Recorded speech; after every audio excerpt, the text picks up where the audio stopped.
नमस्कार, मैं हूं आशीष त्रिपाठी और अब बात करेंगे अमेरिका के प्रयासों के विफल होने के पीछे की वजह की। जी हां, अमेरिका कोशिश कर रहा है। एक तरफ जहां इजराइल और हमास के बीच संघर्ष विराम चल रहा था, वो खत्म हो गया। रूस यूक्रेन भी आपस में भिड़ गए, लेकिन इस बीच एक बहुत बड़ी खबर यह आई कि बेंजामिन नेतन्याहू ने एक बहुत बड़ा कदम उठाया। इजराइल के प्रधानमंत्री बेंजामिन नेतन्याहू ने खुफिया एजेंसी शिन बेट के चीफ रोनन बार को बर्खास्त कर दिया है और बर्खास्तगी की खबर सामने आने के बाद से हड़कंप मचा हुआ है। कई तरह के सवाल उठ रहे हैं। शुक्रवार को कैबिनेट ने नेतन्याहू के फैसले का सर्वसम्मति से समर्थन किया था और इजराइल के प्रधानमंत्री बेंजामिन नेतन्याहू के कार्यालय ने इस बात की घोषणा की। हालांकि इजराइल के सर्वोच्च न्यायालय ने रोनन की बर्खास्तगी पर अस्थायी रोक लगा दी है। अदालत ने यह कहा कि बर्खास्तगी पर तब तक रोक रहेगी जब तक कि इस मामले पर 8 अप्रैल से पहले कोई सुनवाई नहीं हो जाती।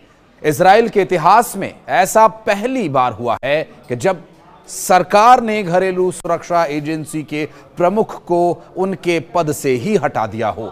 शिन बेट चीफ के तौर पर रोनन का आखिरी दिन 10 अप्रैल को होगा, ऐसा कहा जा रहा है। हालांकि इससे पहले सरकार ने उनकी बर्खास्तगी के लिए 20 अप्रैल की तारीख तय की थी, जिसे बदल दिया गया है। रोनन को पद से हटाए जाने के लिए गुरुवार देर रात कैबिनेट की एक बैठक हुई थी। इस बैठक में नेतन्याहू ने कहा कि अक्टूबर 2023 को हमने जो कार्रवाई की हमास के हमले के बाद, उन्होंने रोनन पर से भरोसा खो दिया है। दरअसल रोनन एजेंसी को फिर से मजबूत करने के लिए सही व्यक्ति नहीं मिला।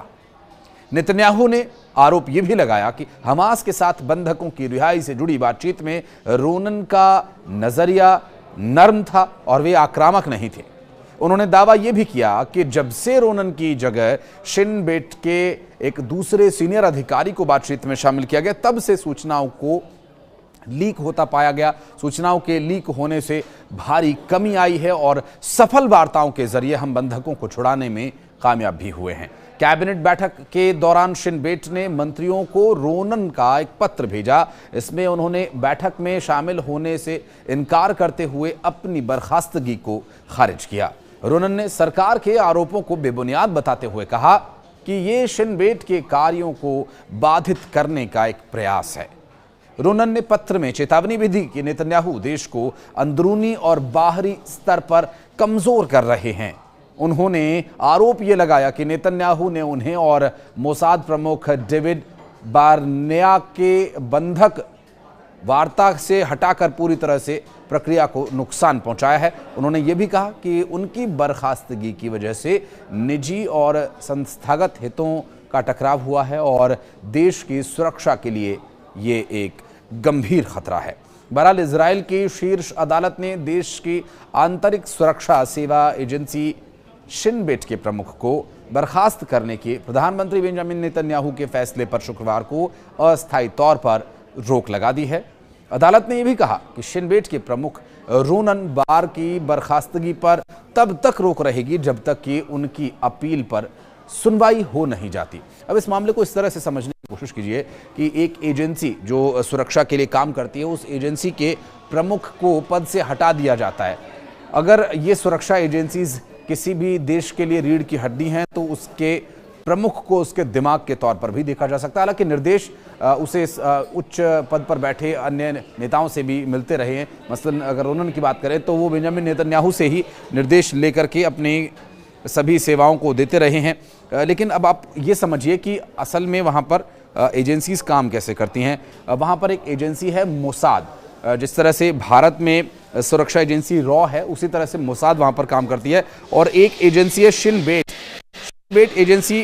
जिस तरह से भारत में इंटेलिजेंस ब्यूरो आईबी काम करती है, उस तरह से वहाँ शिन बेट काम करती है। और अमन जो कि भारत की मिलिट्री इंटेलिजेंस यानी एमआई की तरह काम करती है। तो जो रोनन हैं वो शिन बेट एजेंसी के प्रमुख थे और अब उन्हें हटा दिया गया है। सर्वोच्च न्यायालय के फैसले को अगर गौर किया जाए तो नेतन्याहू मंत्रिमंडल के रोनन की को शिन बेट के प्रमुख पद से हटाए जाने के प्रधानमंत्री के अनुरोध को मंजूरी देने के कुछ घंटों बाद ये अदालत का फैसला। अदालत ने यह भी कहा कि रोनन की बर्खास्तगी के फैसले पर 8 अप्रैल तक रोक लगाई गई है और इसकी अवधि में की अपील पर सुनवाई होगी। नेतन्याहू के कार्यालय ने यह कहा था कि रोनन की बर्खास्तगी 10 अप्रैल से प्रभावी होगी, लेकिन अगर उनकी जगह कोई नया प्रमुख उन्हें मिल जाता है तो ये पहले भी हो सकता है। इजराइल के अटॉर्नी जनरल ने फैसला सुनाया कि मंत्रिमंडल के पास रोनन को बर्खास्त करने का कोई कानूनी आधार नहीं है और हमास की ओर से इजराइल पर 7 अक्टूबर 2023 को किए गए हमलों के संबंध में शिन बेट की रिपोर्ट में सुरक्षा एजेंसी की